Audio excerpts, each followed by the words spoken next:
Hi, Ed Blumdahl here once again. I'm going to go through another video. So I have 5 other videos on YouTube, so this will make the 6th. And I've talked about different aspects of physics, astrophysics, astronomy, cosmology, and whatnot. And you can go look at them. And today I'm going to talk about another aspect, which is gravitational lensing. So really this video is about gravitational lensing, gravitational waves, and other phenomenon and ideas. So mostly it'll take gravitational lens. So the title is basically gravitational lensing and waves and other phenomena / ideas. This is being done during the coronavirus, and a lot of things are shut down. So I think by the time that maybe this ends, hopefully soon, no other people will get sick, we're all going to look like Albert Einstein in his later pictures where your hair is all over the place because there's no barber shops or anything open. So we just do the best we can, right? Right. So if we look at up here, this is a basic picture of what you can go online and look up as diagrams or text or whatever of an Einstein ring. And they have pictures, many pictures of them that you can look at. And I just wanted to make a point about this. So, I mean, the typical setup for an Einstein ring is we observe it. So there's an observer here coming into the eye. There's a mass, some type of large mass that will actually bend light. And the source is back here, whatever that might be. And then you have, a ring caused by that. Now you can take and transpose this forward to R2 or R3. I've seen it different ways. You can have the source back in the same plane with the ring, basically. There's many different ways you can use it, but I just wanted people to see this, the basic setup.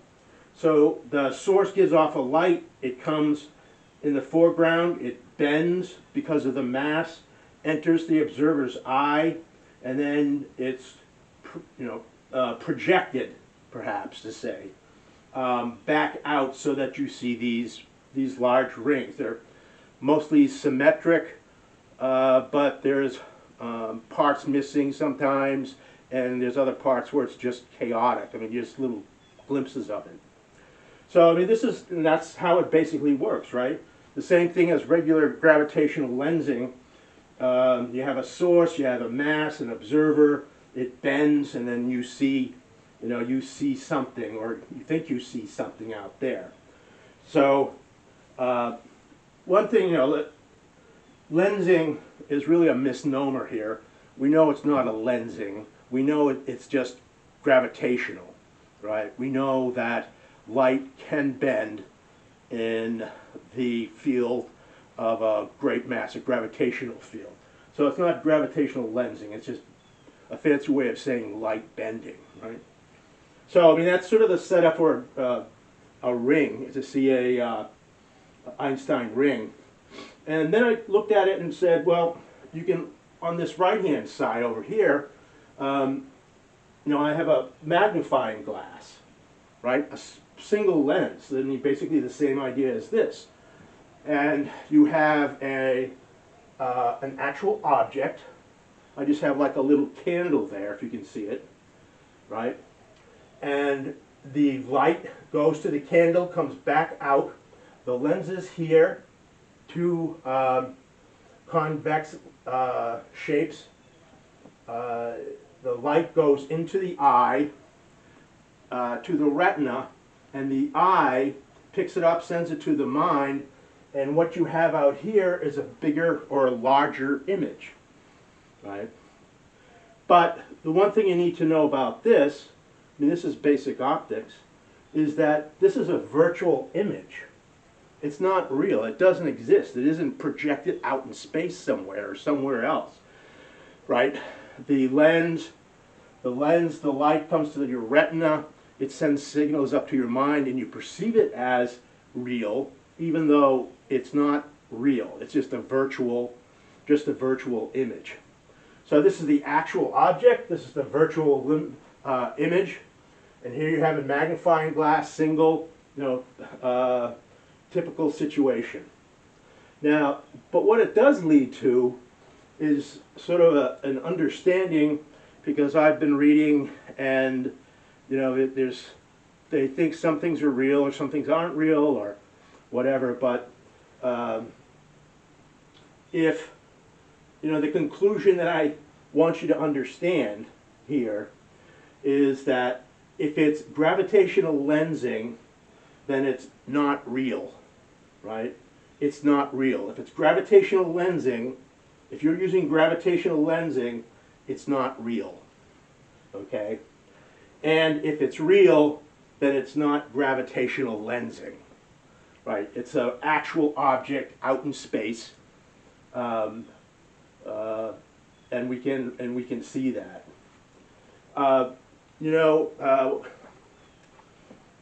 So if you go back, let me just say a few things. One, a lot of these look more like a supernova remnant than anything else, right? I mean, most of these are very symmetric. So I don't think what is being misinterpreted as Einstein's ring, but in fact I think it's a real, but it's nothing more than a remnant of a supernova, and they seem to be quite plentiful. So, and the other thing, people ask questions like, why is it blue? Well, if the light is blue, that would tend for me to think that that light is moving towards us, right? It's blue shifted. That's why it's moving towards us. That's why you pick up the blue light. So, I mean, that makes sense what I've said before.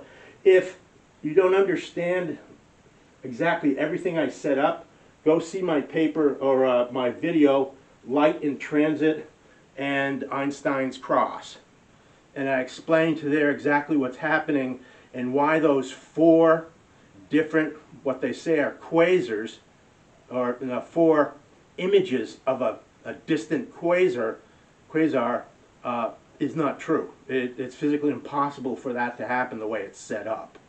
So it goes back to the same kind of thing, right? If you think it's gravitational lensing, it's not.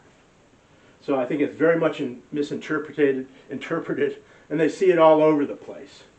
So, here you can compare a magnifying glass, a single lens, with a single lens over here, and it has the same kind of ideas about, bending light and what's real and what isn't real.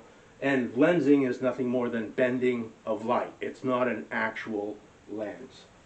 So, so a lot of the gravitational lensing is being misinterpreted, I think, as gravitational lensing, and that's not what it is at all. I think there's more to it. It's real. It's not a projection, but it's not gravitational lensing. So, I think we did that one. Right? Come up with a new screen. So, I mean, there are problems with lensing the way they look at it today, okay? Well, there's also problems with gravitational waves. And I've said this to several people, including the 3 main experimenters on gravitational waves, and you can go back and look to see who they are. So they're well aware of what I've said I'm going to cover here. They're well aware of my disbelief as to what they actually discovered. I don't think they discovered anything that they're really trying to do. Right? So, but you can start it off, right? The first problem with gravitational waves is gravitons, right? Gravitons. Gravitons are at this point, nothing more than pure speculation, right?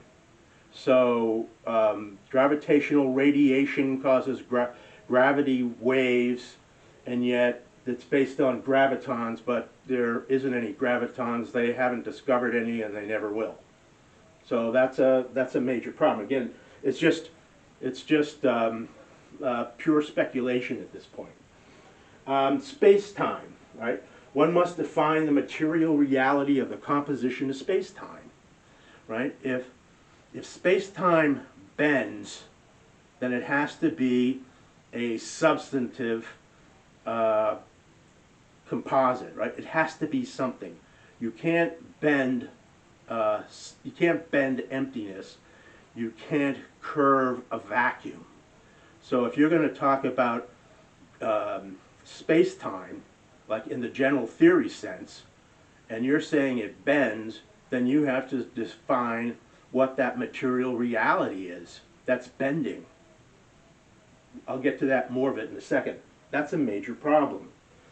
And the third down here is LIGO, right? That's what they did. The Laser Interferometer Gravitational Wave Observatory, right? And they set up, you can look at the setup. If you just put LIGO in there, you can look and see how they did the setup. But they call them like space-time tubes. So they had two long tubes at 90-degree angle, perpendicular to each other, 2.5 miles long, and basically they took the tubes, encased it in metal, and then encased it in concrete.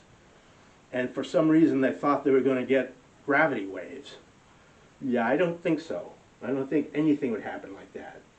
And the problem was, well, I guess that's great if what you have in that tube is actually space-time, but if you can't define space-time, then how do you know what's in those tubes is actually space-time? Because nobody can define it, right?